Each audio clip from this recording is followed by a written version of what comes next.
When I graduated from universities, and before for 3 years I tried to fill in the universities. So I applied jobs for 30 times, got rejected. I went for a police, they said, no, you're not good. I went to even the KFC. When KFC came to China, come to my city, 24 people went for the job. 23 people were accepted. I was the only one guy. And we went for police. 5 people, 4 of them accepted. I was the only guy that did not receive it. So to me, being turned down, rejected. Oh, by the way, I told you that I applied for Harvard for 10 times, rejected. I know I'll be rejected. I just want to say that. Yeah, sorry now. 10 times you wrote them and said, I'd like to come to Harvard. Yeah. And then I told myself, someday I should go teach there, baby.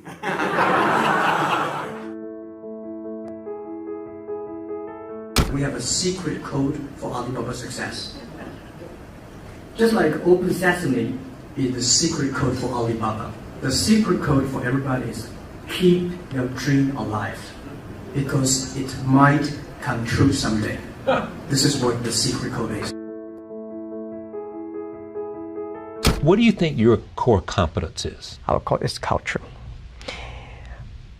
It's not the technology. I think technology is a tool. The core competence of our companies, we have 20,000. We grow from 18 people to now 20,000 young people. And we focus a lot on the value and the mission and making sure the culture, everybody work for helping others instead of just making money.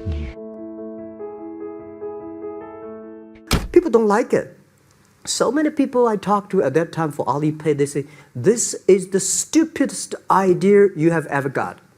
But I say, I don't wear the stupid clever, as long as people use it. Now we have 800 million people using this Alipay. I learned a lot of things from movies. I learned how to make a speech from the movie called Bodyguard, Whitney Houston. When she sings the songs, I look at her, wow, that's the way that you make a speech, because I never know how to make speech, because I'm not an actor.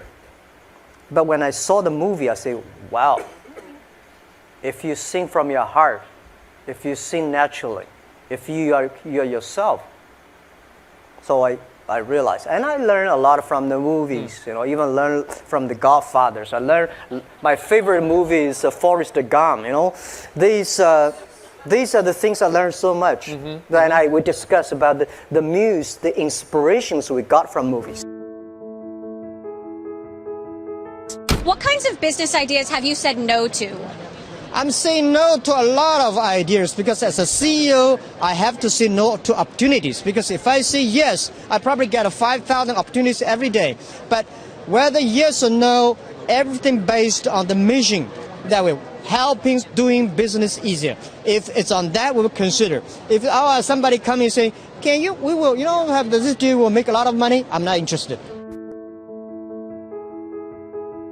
Why did you call it Alibaba? Alibaba? Well, when I started, I think internet is global. We should have a global name. And a name that, interesting, like at that time, the best name is Yahoo. Right, so I've been thinking for many days, suddenly thinking Alibaba is a good name. So I happened to be in San Francisco that day. I did have a lunch, and the waitress came. I asked her, do you know about Alibaba?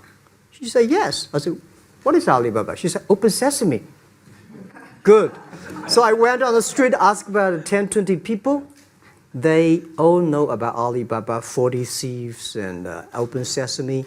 And I think this is a good name. And start with A. Whatever you talk about, Alibaba is always top.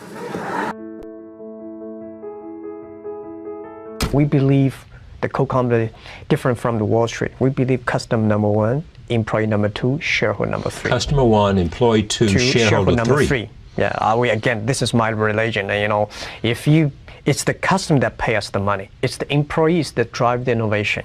It's the shareholder, and the shareholder always say, I remember the day before we IPO, and a lot of people say, Jack, can I keep up the shares? We were long-term shareholders. But when the crisis came, these guys run as soon as They ran away. They ran away. My people stayed, customers stayed. And I want to tell the young people, when most people complain, where the opportunity is. People start to complain. Some people complain. People start to change themselves, changing others. Where the opportunity is where the complaints are. Where the trouble, where is the opportunity? And I always believe that.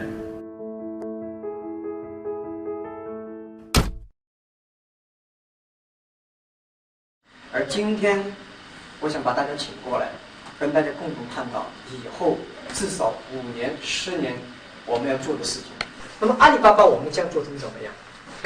我想，从黄页的时候我就提过，黄页所要瞄准的对象不是国内战略，而是国际战略。我们所有的竞争对手不在于中国，而在于美国的硅谷。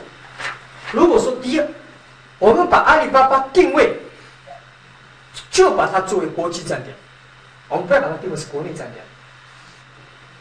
第二个呢，我想就是我们要学会硅谷人的一种拼劲。如果说我们是早上8点钟下班，8点钟上班，5点钟下班，这个不是搞高科技啊，这个绝对不是我们阿里巴巴能成功。如果是我们有这种精神，反正我上班了，将近8点钟上班，5点钟就下班了 ，OK， 赶紧去其他地方。人家美国人强就强他的硬件，强就强他的系统建设，这方面确实比你糟。但是玩信息玩软的，中国人的脑袋绝不比别人差。我们在座的所有的人的脑袋绝不比任何人差。这就是我们敢跟美国人斗的东西，我们绝对敢斗。如果我们是好的 team、好的团队，我们自己知道我们想做什么，我们想干些什么的时候，我相信我们是可以以一当十。我们能够赢政府机构，我们能够赢其他很多的民营企业、大的这种企业的是什么？凭的是我们的精神、我们的意识、我们的创新概念，以及我们这种拼劲才能去斗。否则的话，跟他们有什么区别呢？谁都知道 ，Internet 是个泡沫。我刚才讲的危机感就是 Internet 的泡沫现在越来，什么时候破？然后呢，把股票掉了，eBay 股票会涨。那么有一天 eBay 股票涨了以后，可能阿里巴巴社区的股票涨，所以不要担心。我觉得 Internet 这个梦不会破，这个泡沫不会破。我们为后面的3、5年所付出的代价是非常惨重，只有这样的惨重的代价，才会赢得我们未来的取得的成功。那么目标是20。